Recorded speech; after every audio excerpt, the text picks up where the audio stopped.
खुशामदीद, आदाब, good morning, अस्सलाम वालेकुम। आप सबको हमारी तरफ से प्रोग्राम आपने देखना शुरू किया जी सलाम जेके। मैं हूं आपका मेज़बान इशफाक गौहर। हर सुबह आपके सामने आते हैं इस उम्मीद के साथ कि आपको हर खबर से बाखबर किया जाए। खबर न सिर्फ जम्मू कश्मीर के हालात वाक़ात से हो, बिलौकामी सतह की हो, बल्कि आपकी आवाज़ को भी प्रोग्राम में मिलाकर इस प्रोग्राम को मज़ीद बाअसर बनाने की कोशिश करते हैं। आज 16 मार्च सन 2025 है, इतवार का दिन है। माही रमज़ान भी चल रहा है और बहुत सारे लोग सुबह सुबह जब हमें वॉच कर रहे हैं टीवी पर तो हम उनको बताते चले कि आप हमारे साथ फटाफट से ज्वाइन कीजिएगा हमारी राब्ता साइट फेसबुक पर, यूट्यूब पर, ट्विटर पर, इंस्टाग्राम पर और हमारी ऑफिशियल वेबसाइट्स पर, क्योंकि ये वो ज़रिए हैं, ये वो सोशल मीडिया साइट्स हैं जहां पर हम आपके साथ 24/7 यानी 24 घंटे बराबर आपके साथ रहते हैं, 7 दिन आपके साथ राब्ते में रहते हैं। और ये राब्ता सिर्फ वन साइड नहीं है, बल्कि आपका प्यार वहां पर हमें मिलता है। हमारी कोताहियाँ, प्रोग्राम के बारे में बात और कुछ मजीद अपडेट जो आपके लेफ्ट राइट में होती हैं उससे आप हमें बाखबर करते हैं। तो यहाँ पर ज़रूर आइएगा, लाइक शेयर और सब्सक्राइब कीजिएगा ताकि मजीद इस प्रोग्रामों को बामकसद बनाया जाए और इस प्रोग्रामों का आपकी आवाज़ के मुताबिक तरतीब दिया जाए। इस उम्मीद के साथ कि आज भी 9:45 पर हमारी फ़ोन लाइन्स खुलेंगी, आप बात करेंगे, अपनी आवाज़ को रखेंगे, मामलात मसाइल हुकूमत की नज़र करेंगे। बड़ी खबरों पर आने से पहले सबसे पहले नज़र ज़रा पहले सेगमेंट पर डालते हैं जहां पर हम बात माजी की करते हैं और आपको बताते हैं कि आज क्या कुछ हो चुका है। अहम तरीन वाक़ात होते हैं, उनमें चंद वाक़ात क्या कुछ आज रखेंगे आपके सामने Asif Rashid, history of the day.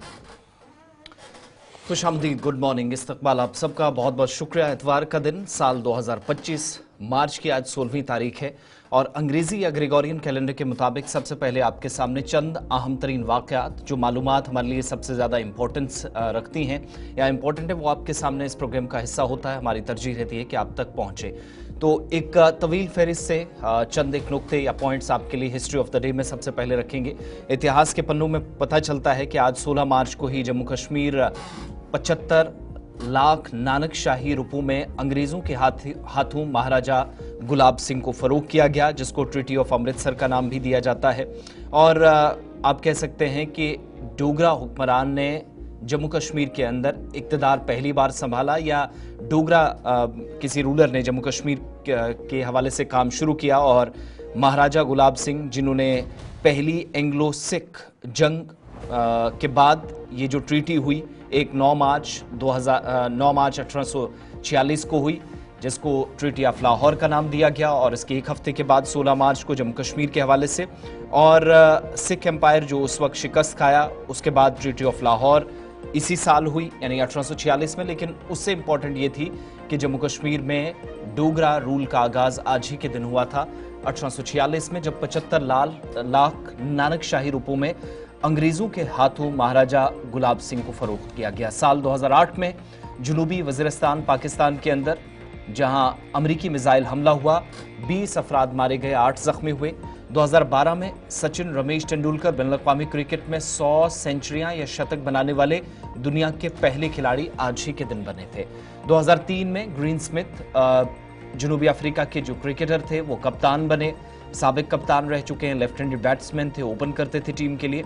इसके एक बरस बाद 2004 में रूस के अंदर 9 मंजिला इमारत में धमाका होने से 21 अफराद की जानें आज के दिन गई। 1906 में भारत के मशहूर और मारूफ माहिर तालीम हिंदी अदीब अंबिका प्रसाद देविया की पैदाइश आज के दिन हुई। उनकी अदबी और समाजी खिदमात को आज खूब याद किया जाता है।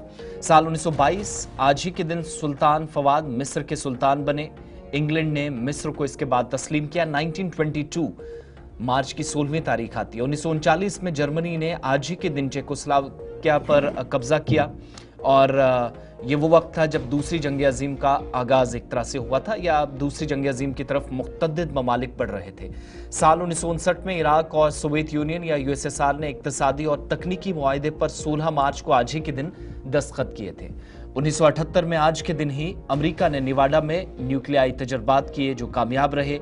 एक पेशरफ्त थी अमेरिकन फोर्सेस, अमेरिकन हुकाम और साइंसदानों की जानिब से।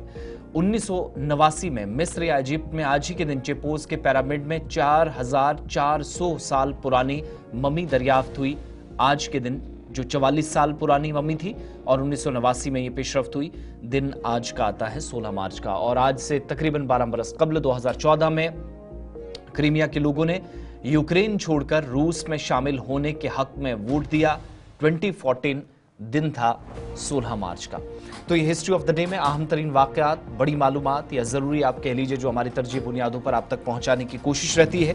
इसके बाद सीधा खबरों की तरफ चलेंगे और इससे पहले दीगर मौज़ूआत की तरफ जाएं। प्रोग्राम में बैनुल-अक़वामी खबरों से आगाज़ करेंगे और सबसे पहले हम आपको पाकिस्तान से चंद मालूमात या खबरें पहुंचाना ज़रूरी समझते हैं, जहां पर कुछ खबरें हुई सामने आ रही, कुछ डेवलपमेंट्स हुई हैं।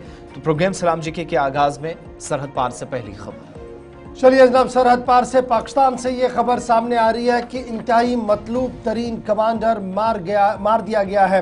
और ये इंतहाई मतलूब तरीन कमांडर जम्मू कश्मीर के अंदर था और भारत की मुख्तलिफ एजेंसियों की तरफ से उनकी तलाश भी थी। लश्कर तैयबा के इंतहाई मतलूब तरीन कमांडर अबू कातल पाकिस्तान में मारा गया है। जहलिम के मकाम पर एक गाड़ी में सवार थे नामालूम मुसल्लह अफराद ने फायरिंग की है, जिसके नतीजे में कत्ल जो है वो उस गोलीबारी में हलाक हुआ है। कत्ल पर यह इल्ज़ाम है कि उसने जम्मू कश्मीर के अंदर मुतअद्दिद हमले करवाए हैं। न सिर्फ इतना बल्कि रियासी पीर पंचाल के जब वो रियासी के अंदर जब यात्रियों की गाड़ी पर हमला हुआ था उसमें भी इनका नाम आया था। और NIA की चार्जशीट जो सन 2023 में जारी की गई थी रजौरी हमले के बाद, उसमें भी इनका नाम सरफहरिस्त के तौर पर सामने आया था। लश्कर तैयबा के इंतहाई मतलूब तरीन कमांडर अबू कतल, इनका कत्ल किया गया है पाकिस्तान के अंदर। और रात देर गई कि यह वारदात जहलिम के मकाम पर यह वाक़या हुआ है, जहां पर मुसल्लह अफराद ने नज़दीक से इन पर गोली चलाई है। अबू कतल 26/11 मास्टरमाइंड जो है हाफिज मोहम्मद सईद, उनका भी करीबी दस्तेबाजू माना जाता है। और इंतहाई अहम रोल उन्होंने 9 जून के बस वाले हमले में, जिसमें यात्री मारे गए थे, उसमें निभाया, शिवखोड़ी वाले मामले में। और उसके बाद बिल तरतीब एक के बाद एक हमला वो करता रहा। और इंतहाई अहम और पेशरफ्त इस वक्त जो है वो सामने आई है, जहां पर पाकिस्तान से ये खबर आ रही है कि लश्कर तैयबा ममनुआ तंजीम और लश्कर के सरबराह हाफिज मोहम्मद सईद के करीबी दस्तेबाजू का कत्ल हो गया है। और ये कत्ल, ये फायरिंग जो इनकी हुई, इस पर जो फायरिंग हुई है ये जहलिम के मकाम पर हुई है, जहां पर सोशल मीडिया में इसकी तस्दीक की गई है। ताहम पाकिस्तानी ऑफिशियल्स ने अभी इस पूरे मामले की कोई भी वजाहत नहीं दी है, लेकिन इतना ज़रूर है कि जो इतलात और ख़बर है सोशल मीडिया पर, जो बातें कल रात से गश्त कर रही है, उसने इस बात की तस्दीक कर रही है कि इंतहाई मतलूब तरीन कमांडर उसकी हलाकत हो चुकी है। रियासी के अंदर 9 जून को जो हमला हुआ उसमें साल 2023 में राजौरी के अंदर कुछ हमले हुए, ढांगरी के आसपास, उन सारे हमलों के लिए इसको जिम्मेदार ठहराया जाता। और ये जो चार्जशीट का एक हिस्सा भी आपको बता रहे हैं, ये NIA की तरफ से साल 2023 में जब जारी की गई तो कहा गया कि 4-5 नाम लिए गए। कहा गया सैफुल्ला, चार्जशीट में जिन लोगों का नाम दायर था, सैफुल्ला उर्फ साजिद जट, उर्फ अली, उर्फ हबीबुल्ला, उर्फ नोमान, उर्फ लंगड़ा, उर्फ नौमी। इसके अलावा मोहम्मद कासिम उर्फ अबू कताल, उर्फ कातल सिंधी, जिसकी तस्वीर आप साथ साथ देख रहे हैं। और अबू कताल और संजीत जट जो हैं वो बताया जाता है ये दोनों पाकिस्तानी शहरी थे। कासिम जो कहा गया कि वापस 2002 में पाकिस्तान चला गया और उसके बाद दोबारा से उसने वहाँ पर जो है वो मिलिटेंट्स के या बाकी तंजीमों के साथ उनके रैंक्स ज्वाइन कर लिए। लश्कर में शमूलियत से पहले कहा जाता है कि हाजी निसार, मुश्ताक हुसैन चाचा और बाकी तमाम लोग जो इनके साथ मिलकर काम करते रहे। मेंढर के अंदर, पुंछ के अंदर, मोड़ा, गुरसाई, राजौरी और यहाँ तक कि रियासी तक जो हमले हुए, डायरेक्टली इनडायरेक्टली NIA की इन चार्जशीट्स के मुताबिक अबू कताल का इन हमलों के साथ लेना देना था, वाबस्तगी थी। और आज जब हलाकत हुई है तो खबर पाकिस्तान के जेहलम टाउन, जो पाकिस्तान का पंजाब प्रोविंस का हिस्सा है, वहां से खबर आ रही है। लेकिन साथ साथ खबर जब लश्कर तैयबा के हवाले से आपको बता रहे हैं तो दूसरी खबर पर भी चलते हैं। और एक और बड़ा दावा इस वक्त सोशल मीडिया पर किया जा रहा, अगरचे पाकिस्तानी सिक्योरिटी हुकाम या सिविल इदारों या कानून नाफिज करने वाले इदारों ने इसकी तस्दीक नहीं की है, लेकिन खबर है कि ये वो हमला था जिसमें हाफिज मोहम्मद सईद, जो कि एक बड़ी तंजीम का सरबराह था, पंजाब के जेहलम शहर के अंदर, उसका भी कत्ल हुआ है और इस पर हमले की खबरें हैं। ये एक ही खबर पहले शुरुआती दौर में आई और इस वक्त जो सोशल मीडिया पर पाकिस्तान के अंदर दावे किए जा रहे हैं, जिसमें कहा जा रहा है कि जेहलम के अंदर जब ये हमला हुआ तो अबू कताल, जिसको फैसल नदीम जिसका असल नाम है और उर्फ अबू कताल इसको कहा जाता था, ये हाफिज सईद के साथ एक गाड़ी में सवार था ड्राइवर इनका था, यानी कुल मिलाकर 3 लोग थे और इनमें से 2 लोगों की मौत की तस्दीक की जा रही है। लेकिन ये सिर्फ और सिर्फ दावे अभी तक सोशल मीडिया पर किए जा रहे हैं और इसकी तस्दीक पाकिस्तानी सिक्योरिटी हुकाम की जानिब से बाकी है। अगरचे हाफिज के दस्तेबाजों अबू कताल के बारे में कंफर्म तो हो ही गया है कि उसकी हिलाकत हुई, ताहम हाफिज सईद जो जमात उद दावा के सरबराह भी हैं, इसके बारे में भी पाकिस्तान के ज़राए ब्लॉग अगरचे भी खुलकर कोई बात नहीं करें, लेकिन सोशल मीडिया पर जो बाअसर शख्सियात हैं उन्होंने कल से इस बात की तस्दीक करना शुरू कर दी और सुबह भी काफ़ी ज़्यादा वीडियो जो है वो इस पर वायरल है।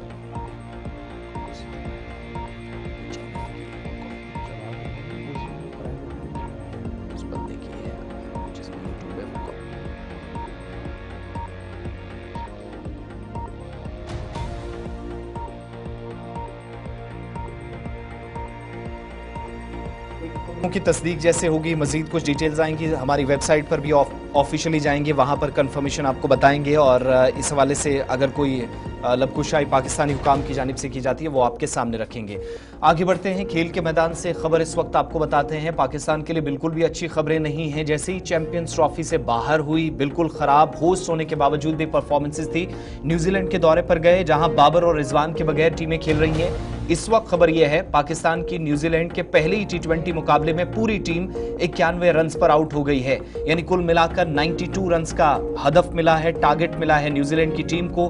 क्राइस्टचर्च न्यूजीलैंड के अंदर यह मुकाबला इस वक्त खेला जा रहा और 92 रनों के ताकुब में न्यूजीलैंड ने इस वक्त 4.3 ओवर्स में 34 रन बगैर किसी विकेट के नुकसान के बना लिए हैं। टिम साइफर्ट और फिन एलन मैदान पर इस वक्त हैं और कुल मिलाकर पाकिस्तान की टीम जो 18.4 ओवर्स में 91 रन पर सिमटी है।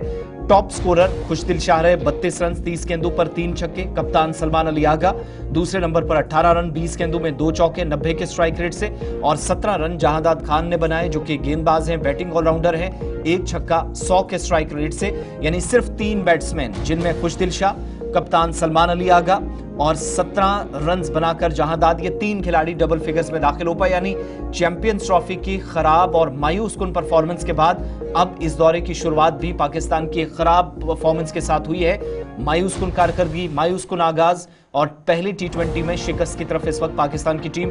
क्राइस्टचर्च में खुली धूप में मैदान के ऊपर मैच तो खेला जा रहा, लेकिन पूरी टीम महज 91 रन बनाकर अब से कुछ देर पहले आउट हो गई है।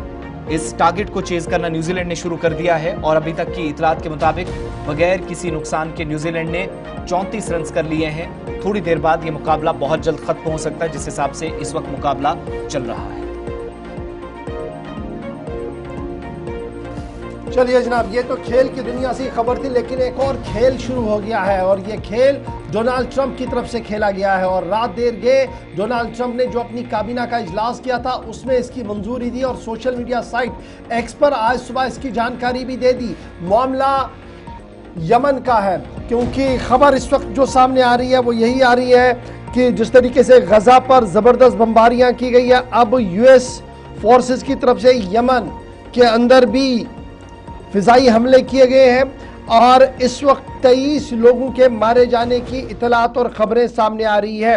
अमेरिका के यमनी दारुल हुकूमत सना पर फिजाई हमला किया है जिसमें तकरीबन 23 अफराद जान बहक होने की इतलात और खबर सामने आ रही है। मुख्तलिफ मीडिया ज़राया के मुताबिक यमन के दारुल हुकूमत सना पर फिजाई हमले के पेश नज़र अब तक 23 अफराद हलाक हुए हैं और दर्जनों लोगों के जख्मी होने की खबर है। इस मौके पर अमेरिकी सदर डोनाल्ड ट्रंप ने सोशल मीडिया पर की गई पोस्ट में कहा कि आज अमेरिकी फौज को हुक्म दिया गया है कि वो यमन के हौसी दहशतगर्दों के खिलाफ फैसला कुन और ताकतवर फौजी ऑपरेशन शुरू करे। ये डोनाल्ड ट्रंप की तरफ से तहरीर किया गया है। ट्रंप ने कहा कि वक्त आ गया है कि उन ताकतों को ख़त्म किया जाए जो दुनिया भर के अंदर दहशत का नाम, जो दहशत फैलाना चाहते हैं और इस तरीके से कार्रवाई करते हैं। तो फिलहाल हौसी बागियों पर फिजाई हमला हुआ है। सना में सुबह सुबह ये कार्रवाई की गई है। डोनाल्ड ट्रंप ने कार्रवाई की मंजूरी दी है और सोशल मीडिया साइट एक्स पर इस हमले और ऑपरेशन की मंजूरी का ऐलान भी कर दिया गया है। ये एक ऑपरेशन नहीं है बल्कि अब कंटिन्यूअसली ये मामले चलते रहेंगे और अब सना एक और जंग का समा दिखेगा। जिस तरीके से हम थोड़ी दिनों पहले गजा, इजराइल, फलस्तीन के मामले पर देख रहे थे कि आसमान से बम गिर रहे थे और ज़मीन धुआं और लाल लाल हो रही थी, वैसी सूरत हाल इस वक्त यमन के सना शहर के अंदर भी है, जहां पर हौसी बागियों पर हमले का दावा अमरीकी फौज की तरफ से किया गया है। चलिए, इससे पहले जम्मू कश्मीर की खबरों पर आए, एक खबर जरा आपको काबुल अफगानिस्तान से भी बता देते हैं, जहां पर सब कुछ इस वक्त ठीक ठाक नहीं है। और इतलात ये हैं कि तालिबान की हुकूमत जो गुज़श्ता 2-2.5 वर्षों से काम कर रही है, बल्कि अब 15 अगस्त 2021 के बाद इक़्तिदार में आई है, एक बार फिर से थोड़ी सी मुश्किल है और तालिबान में इख्तिलाफात पैदा हो रहे हैं। और इस वक्त जो तालिबान हुकूमत में वज़ीर दाखिला सिराजुद्दीन हक्कानी थे, वो ओहदे से मुस्ताफ़ी हो गए, रिज़ाइन कर दिया है। तालिबान के सरबराह हैबतुल्लाह अखुंज़ादा को उन्होंने इस्तीफ़ा भिजवा दिया और इतलात के मुताबिक इस्तीफ़ा मंजूर भी हो चुका है। और वजारत की जिम्मेदारियों से कहा गया कि एक तवील अरसे तक वो गैर हाजिर रहे, एब्सेंट रहे, जिस पर मुसलसल सवालात उठ रहे थे, नाराज़गी बढ़ रही थी। और अफगान मीडिया की रिपोर्ट्स के मुताबिक सिराजुद्दीन हक्कानी ने, जिनको हक्कानी नेटवर्क का सरबराह भी काफ़ी पहले बनाया गया था और मौजूदा वक्त में वो पाकिस्तान के अंदर या दीगर ममालिक में काफ़ी जो सूरत हाल है, ख़ासतौर से ईरान और पाकिस्तान के सरहदी इलाकों में, उन कशीदगी वाले जो कशीदगी बढ़ने के बाद जो बयानात आए थे, उसको लेकर हक्कानी काफ़ी सुर्खियों में थे। लेकिन कहा जाता है कि अपने दफ्तर में नहीं बैठते थे, बहुत कम इनकी वहाँ रिप्रेजेंटेशन मुल्क की तरफ से या तालिबान हुकूमत की तरफ से रही और इसी वजह से इख्तिलाफात within group top level पर हुए। निचले सतह पर फिर फैसला हुआ, कहा गया कि तमाम लीडरान से राय ली गई और बेइत्तफाक राय ये फैसला हुआ सारे लीडरान की तरफ से कि इनका जो इस्तीफा है वो कबूल कर लिया जाए। यानी जो मौजूदा जो इंटीरियर मिनिस्टर है, होम मिनिस्टर थे अफगानिस्तान में, उन्होंने हैबतुल्लाह अखुंज़ादा को इस्तीफा भिजवाया, जो मंजूर हो चुका है। और अंदरूनी इख्तिलाफात इस्तीफे की वजह बताई जा रही हैं। सिराजुद्दीन हक्कानी की वजारत की जिम्मेदारियों से तवील अरसे से गैरहाजिरी भी उनके लिए परेशानी का सबब बनी है। मीडिया रिपोर्ट्स के मुताबिक हक्कानी नेटवर्क और तालिबान की मरकजी क़यादत के दरमियान ख़वातीन के हुकूक के मामले पर भी इख्तिलाफात पैदा हुए हैं। अफगान इंटरनेशनल की रिपोर्ट में यह कहा गया है कि सिराजुद्दीन हक्कानी की मुस्ताफ़ी होने से मुतल्लिक तालिबान हुकूमत का कोई वजाहती बयान अभी तक सामने नहीं आया। दूसरी जानिब अफगान तालिबान की जानिब से सिराजुद्दीन हक्कानी के मुस्ताफ़ी होने की तस्दीक या तरदीद अभी तक नहीं हो सकी है, लेकिन सिर्फ मीडिया में ही दावा हो रहा है। गुज़श्ता रोज़ सिराजुद्दीन हक्कानी ने सुबह खोस का भी दौरा किया था और जुमे की नमाज भी अदा की थी, लेकिन शहरियों से भी मुलाकात जुमे के रोज़ उन्होंने की थी। मगर कल का जिस तरीके से हफ्ते का दिन गुजरा है, काफ़ी सवालात बार बार पूछे जा रहे थे। अगरचे सरकारी तौर पर कोई बयान अभी तक नहीं आया, लेकिन ख़वातीन के हुकूक के मामलात पर जिस तरीके से हाल के दिनों में या माजी करीब में तालिबान हुकूमत ने फैसले लिए, कहा जा रहा उन पर इख्तिलाफ राय की वजह से इन सारे मामलात तक तालिबान हुकूमत पहुंची है और इंटीरियर मिनिस्टर इस्तीफा देने पर मजबूर हुए, जिसको एक्सेप्ट भी तालिबान की जानिब से कर लिया गया है। चलिए जनाब, ये तो थी बात अफगानिस्तान की यानी पड़ोस की, लेकिन जरा बात अब यूनियन टेरिटरी जम्मू कश्मीर की करते हैं और आपको बताते हैं कि किस तरीके से आहिस्ता आहिस्ता करके मौसम का मिजाज 4 दिनों बाद आज बेहतर दिख रहा है। सूबा जम्मू और सूबा कश्मीर के अंदर पिछले 4 दिनों से मूसलाधार बारिशों का सिलसिला था, बालाई इलाकों में बर्फबारी थी, लेकिन आज 5वें दिन मौसम बेहतर हुआ है और मुसलसल 4 दिनों की बारिशें और बर्फबारी के बाद दरियाओं, नदी नालों में पानी का बहाव एक बार फिर बढ़ता हुआ नजर आ रहा है। जहलिम जो सतह से सबसे नीचे बह रहा था, उस पर भी पानी का बहाव लगभग 6 फीट के आसपास आ चुका है। वेशो नाला पर तकरीबन 3 फीट बिलो जो है वार्निंग लेवल नीचे चल रहा है और इस तरीके से एक बार फिर रवानी आ चुकी है पानी की नदी नालों के। ताहम मूसलाधार बर्फबारी, तेज बर्फबारी की वजह से बालाई इलाकों के अंदर रिहाइश पजीर लोगों को गोनागो मुश्किलात का सामना करना पड़ा है और कल भी पुलिस और आर्मी की तरफ से बालाई इलाकों के अंदर रहने वाले लोगों को रेस्क्यू कराया गया, हामिला खवातीन को अस्पताल पहुंचाया गया, दरमानदा शहरियों को आगे पीछे करने की कोशिश भी की गई है। सबसे बड़ी तस्वीर गांदरबल से भी सामने आई, जहां पर जिला पुलिस ने दर्द ज़हन में मुब्तला खातून और दीगर लोगों की बरवक्त मदद की है। करना, केरन, टंगडार, उरी और साथ साथ जो शोपियां के बाला इलाके हैं, वहां पर भी हल्की से दरमियाना दर्जे की दोबारा बर्फबारी हुई थी। ताहम मुसलसल मशक्कत के बाद इन लोगों तक भी रसाई हासिल की गई। और ये तस्वीरें खुद देख रही है कि किस तरीके से इंतजामिया, पुलिस और मकामी आबादी बीमारों, मरीजों और तीमारदारों तक पहुंचने की कल पूरे दिन कोशिश भी करती रही है। इस बीच रियासती महकमे मौसमियात की पेशनगोई के मुताबिक 17 मार्च से 25 मार्च के दरमियान मौसम खुश रहेगा और किसी तरीके की बूंदाबांदी की कोई इतला नहीं रहेगी। श्रीनगर लेह कौमी शाहराह पर कल मुतअद्दिद मकामात पर फिसलन की वजह से रोक दिया गया था। ताहम यह साफ कर दिया गया कि अगर आज मौसम का मिजाज बेहतर रहा तो उम्मीद यह है कि शायद आज बहाली का अमल भी हो सकता है। पैसेंजर्स यानी वो सवारियां, वो गाड़ियां जो जम्मू श्रीनगर नेशनल हाईवे पर चल रही हैं, लोड कैरियर्स हैं, और फिलहाल खबर यह है कि दोनों तरफ से गाड़ियां जो है वो चल रही है। इस बार श्रीनगर जम्मू कौमी शाहराह की एक अच्छी खबर यह रही कि ज़्यादा देर ये बंद नहीं रही, कुछ घंटों के लिए ज़रूर हुई है, लेकिन इंतज़ामिया की बरवक्त कार्रवाई के बाद श्रीनगर जम्मू कौमी शाहराह भी मुसलसल जो है वो चलती रही है। तो कुल मिलाकर जो बालाई इलाके हैं, साधना टॉप, राजदान टॉप, यहाँ पर 3 फीट के आसपास, जोजिला टॉप, सिंथन टॉप पर 2.5 फीट के आसपास, पीर की गली, सोनमर्ग और जड़ गली पर 2 फीट के आसपास, गुलमर्ग दूध पथरी पर 1 फीट के आसपास दोबारा बर्फबारी इन दोनों रिकॉर्ड की गई है, जो बेहतरी के आसार साफ नजर आ रहे हैं। वाटर बॉडी जो लगभग खुश्क हो रही थी उनमें भी दोबारा से रवानी आ रही है। और बेहतर खबर यह है कि जो चश्मे सूख रहे थे और पानी देना बंद कर रहे थे, उन चश्मों में भी दोबारा से पानी आना शुरू हो गया है। अरबल त्राल का चश्मे की आप बात करें, अरबल की बात करें तो वहां पर भी चश्मे ने वापस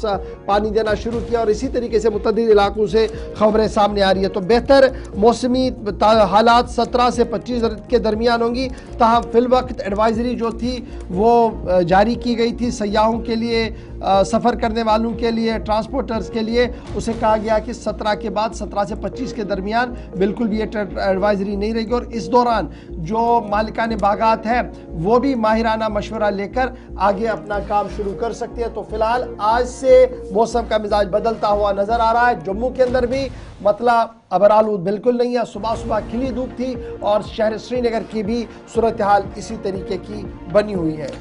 चलिए, जब नुकसान की बात हो रही है तो आपको बारामूला के एक इलाके की तस्वीरें भी बताते हैं जहां पर अभी भी मुश्किलात हैं। आज सुबह भी जब हमने कंफर्म किया तो परेशानियां हैं। कल चूंकि मुसलसल लैंडस्लाइड हो रही थी और ये इलाका जो कि जलशरी बारामूला का है, इतलात के मुताबिक लैंडस्लाइडिंग ने कल पूरी आबादी को बुरी तरह मुतासिर किया। पिछले 3 या 3.5 रोज से मुसलसल बारिशें हो रही थी।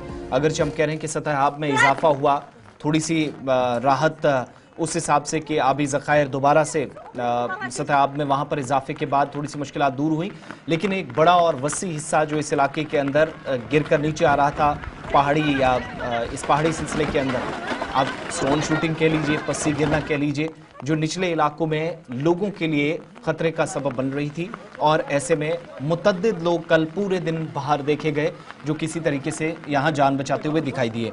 अभी खबर यह है कि मिट्टी और पत्थर गिरने से मकानात को नुकसान पहुंचा है। पहाड़ी सिलसिले में पहले से इंतजामिया की जानिब से एडवाइजरी इसलिए जारी की जा रही थी और मकामी आबादी तशवीश में है।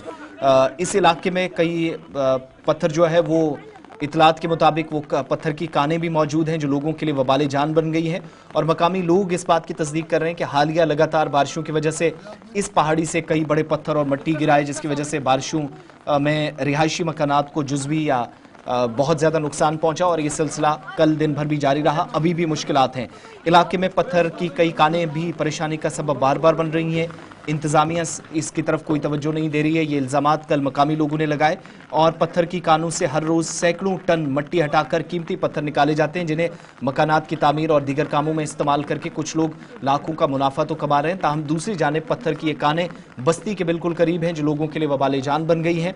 और इंतज़ामिया को चाहिए मकामी लोगों के मुताबिक इन कानों को फौरी तौर पर बंद करें, जिससे न सिर्फ लोगों की जान बचे बल्कि उनके तामीरात को भी नुकसान ना पहुंचे। मकामी लोगों की जरा बात सुनिएगा। इस इलाके के अंदर ये जलशरी बारामूला का इलाका है। लगातार बारिशों ने मकामी आबादी को मुतासिर किया है।